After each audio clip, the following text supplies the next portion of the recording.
The National Assembly Committee on Trade, Industry and Cooperatives has called on the government to provide fiscal incentives that will help support and attract investors to the country amid concerns of a closure of businesses due to the high cost of production.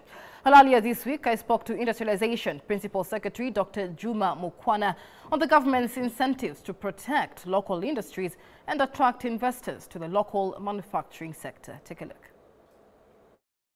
Principal Secretary, State Department for Industrialization, Dr. Juma Mukhwana, thank you for speaking to K24 TV.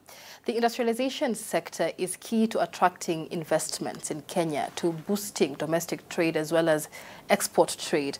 What are the priority areas for the industrialization sector in the country? Our objective, as you know, Kenya is a little bit of background, is we are in the region within East and Central Africa. We are a leading manufacturer.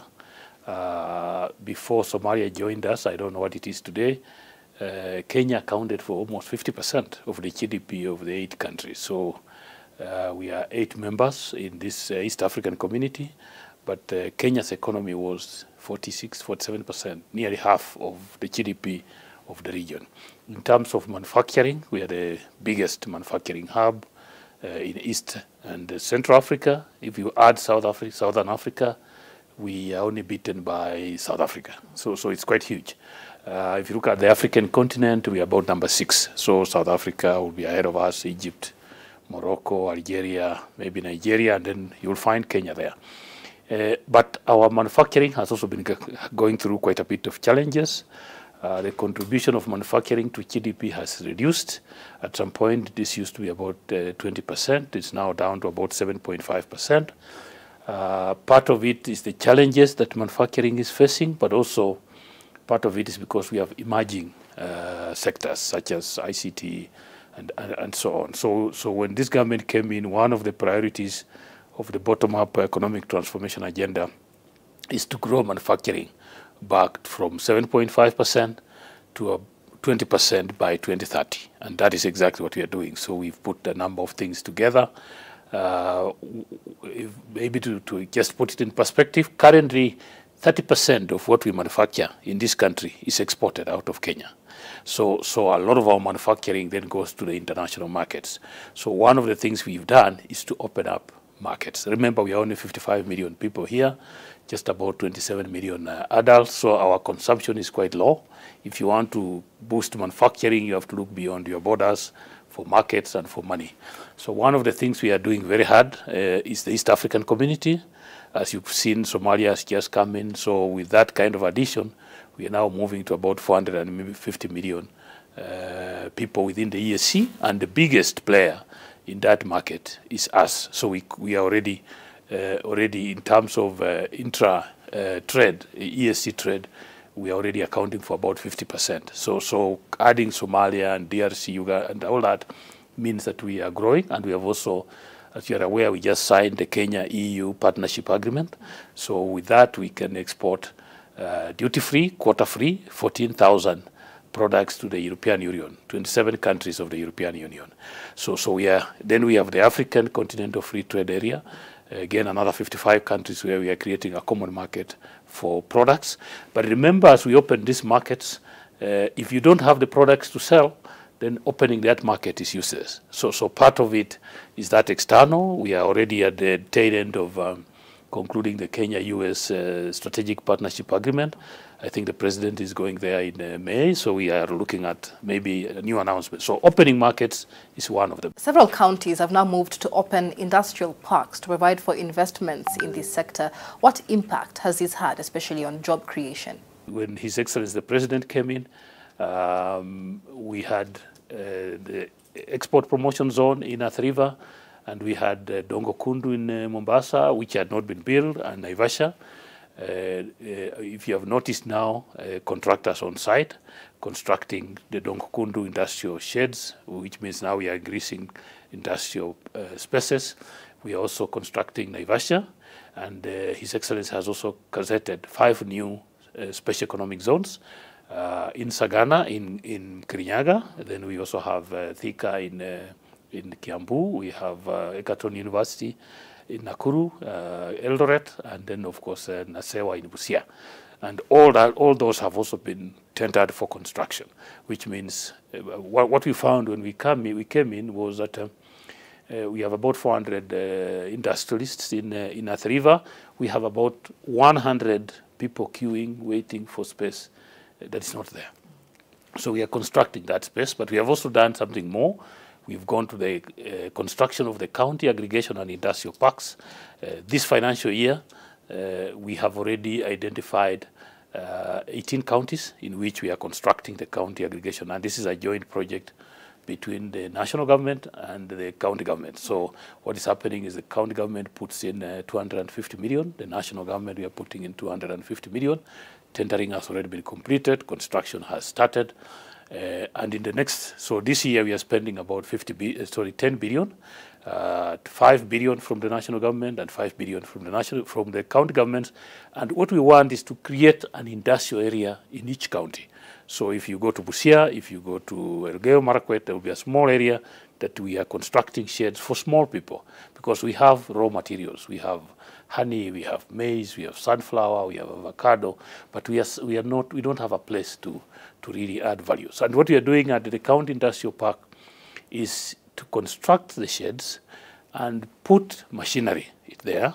So you as the owner, if you want to now make your avocado oil, you just come and book. Say, on this day I want to make my oil. So you come, you book, you process, you go, another person. So this is what we are calling common user facilities. So we are changing the model that many Kenyans feel like buying land, building an industry, and then equipping that industry is expensive. So what the government is doing now is we give you equipment. If it's milling, we give you a mill in Kitale, you have your maize, $100, you come, you mill your maize, you pack it, you brand it, you go, another person will come up with their own brand. So the machine is one, but we can produce 50 different brands according to our capacity. So that's where we are going. There have been calls for a reduction on the regulatory burden on industry so that more Kenyans, even SMEs, can join the manufacturing sector. How is the ministry handling these regulatory burdens? The problem that we've had, if you're buying raw materials, say from Makadi, and you're taking it to Mombasa, there's a company that does that. They make glasses, so they use soda ash. But every time they buy the soda ash, every time they cross from Kajiado to Machakos, there is a cess. Then you cross into Makueni, cess, Taita Taveta, by the time you reach Mombasa. So what we are saying is, and I think already there's a bill in Parliament, that we really need to harmonize our regulations so that we can give investors a good working environment. Because if we go taxing and adding regulatory burden, this is how we as a country will become uncompetitive. And remember, our brothers, our regional competitors are also watching. So as Kenya, as I've said, we are already ahead of the game, but we don't need to celebrate. What we need is to work harder. We need to really look at, so I know that there is a framework that is being developed out of the discussions that we've had. You've seen the discussion that has been at Bomas about the wage bill. And basically what we are asking ourselves is,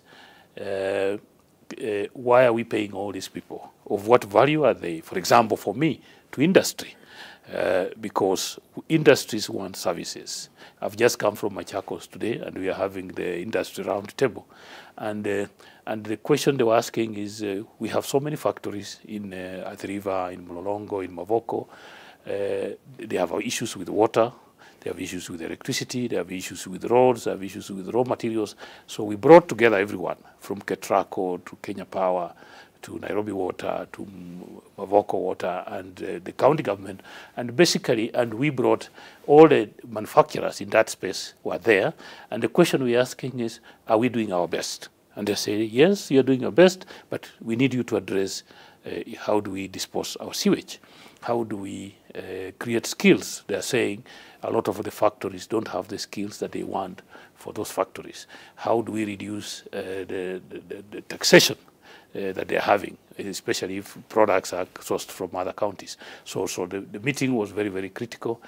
How do we do one-stop licensing? So as part of what we have now agreed, so we launched the Karibu Business Support Center here. We have now agreed that before the end of June, we will be launching a Karibu one-stop business support center for Machakos. So you don't have to run from one office, and we are working together as national government with the county government to make it easier for business people and for manufacturers. What we are doing with Karibu is this is a business. If you have business requirements, you are looking for a license, Nairobi City County, they have seconded their officers there. So KRA is there, KEPS is there. If you want to register a company, the Office of the AG is there. So you can pretty much solve all your issues in one place. And this is for Nairobi, and we are also online. So you don't really have to come there. You can go in there and apply for the service. And then what we are doing is then we are taking all these regionally and to the counties. But in the counties, because trade is devolved, we are working with the county government. So if they give us space, and we are also working with the Kenya Private Sector Alliance, we are working with the Chamber of Commerce and Industry, Kenya Association of Manufacturers. So you'll be so surprised that the partnership is so strong, because some of the equipment that we are using there, for example, here, laptops were donated by Stanbic Foundation. KCB Foundation gave us a desk. So you can see that there is a lot of interest. And so we are hoping that by the end of the year, we'll be able to roll out anything about 10 Karibu centers across the country where you can access services, all the services that you need from government that is business related. So so anything that has to do with business, because I know if you're looking for your ID, your passport, whatever it is, good conduct, you go to Huduma Center. But if you have business needs, we are working with county governments then to do those one-stop centers for business people. Right. We have a great... What role would you say micro, small and medium-sized enterprises play in spurring industrialization? Our industries are employing about 400,000. It's the second biggest employer in the country. So this is very, very critical for us. But then we are also having two different things. We're saying, okay, we want more industry so that we create more jobs, but we are also urging young people to actually move into industrialization. So I know when I talk about industrialization, people think about big factories, the types of Savannah cement and the types of Mombasa cement. That's not what I'm talking about. We're importing things into this country that we don't need. For example, why are we importing toothpicks or matchboxes or pencils for children? These last 2 weeks, I've been. The other week, I was in Western Kenya. We were doing cotton seed distribution in Homa Bay, in Migori, in Kisumu, in Siaya, in Busia. And then the other week, I was the other side. We went to Tana River, Lamu. And what we are asking ourselves is, why are we importing clothes? Because there's somebody growing this thing for you in India. So we are buying cotton from India, and our farmers don't have money. So one of the things that we've put as a target is really to revive some of this. And what we are also asking young people is, yes, it's good to look for jobs, but it is more important for you to start something that will support you. And this is fitting in the context of the question that I'm asking. You know, Africa is very interesting because the rest of the world, Europe, the first industrial revolution took place in 1740. Then they have had the second, the third, the fourth industrial revolution. So Europe, US, Asia has joined, Malaysia, Singapore, Vietnam, Sri Lanka, India, China. They're now talking about the fourth industrial revolution. The African continent has not even done the first. And if you look at our share, and I always use this, that Africans, 55 countries, we are about 1.3 billion people, we account for 17% of the world population. But our share of manufactured products in the global market is only 3%. So we are not manufacturing. And the question then we are asking is, who is going to industrialize Africa? Because every time we think about Africa, Europe was industrialized by Europeans. And America was industrialized by Americans. India has been industrialized by Indians. China by Chinese. Somehow when we come to Africa, we think a foreigner, foreign investors, we call them, will come and industrialize this country for you. They can't. Remember, if China had its way, they would dump all the, sorry to use that example, they have manufactured products on you.